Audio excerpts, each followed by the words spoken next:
We're joined live this hour by retired Major General David Fraser. Thanks so much for making time. Chanel, good to be with you. Okay, so Putin calling on more Russian soldiers to join the fight, but instead people are protesting or desperately trying to leave the country. Are you surprised about that reaction? Well, I'm surprised by a couple of things. First of all, the special military action, he has done something that he needed authority for, but he seems to have ignored it, and that is mobilization. And the mobilization, he didn't go to the 900,000 active duty, he went to the 2 million reservists who are there. So that indicates how bad the war is going and how hard he has of trying to find people to fight. So that's on the tactical side. And on the strategic side, he's raised the political rhetoric, but the reaction of the Russian people and Russian men has been they're voting with their feet. They're getting out of the country. So this is bad news. You hinted at this a little bit, but recruitment, we know, is sort of a long game, right? It takes time to get people ready, prepared, trained to fight. So what does this say about where we're at in this war? Well, on one side, and on the picture that's shown right now, is that the Russian media is controlled by Putin, but there's enough of the information getting out there that men are voting with their feet and leaving.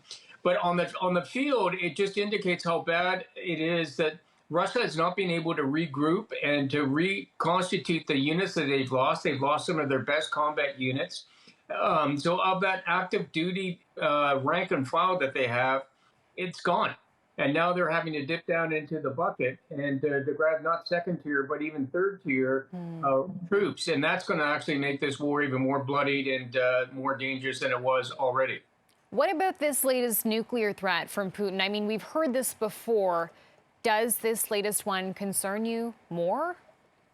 Well, it does concern me more because doctrinally, and the Russians are very doctrinally driven, if they're losing, they will use tactical or nuclear or biological weapons to reestablish the conditions to carry on their conventional operations. Now, that's doctrinally.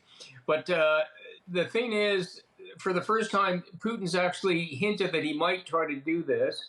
And yesterday, Biden has indicated strongly that this would actually reciprocate in a like type of action. So we are now in a new political dialogue that we have not seen before. This is most dangerous. So talk about Canada's role in all of this.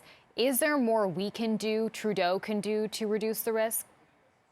Well, on two levels, absolutely. On the political level, Trudeau has got to stand side by side with NATO. He's got to stand side by side with the United States, as he has been, to show Putin that it is the international community against Russia. Tactically, Canada is part of the training mission in England, and we've just got to train as many Ukrainians as possible so that President Zelensky's offensive operations are successful in the way of providing the soldiers to fight. And if we need to provide more weapons, we should give Ukraine those weapons. Okay, lots to follow here. Certainly a very fluid situation. Thanks so much for your time, retired Major General David Fraser. We appreciate this. Chanel, thank you.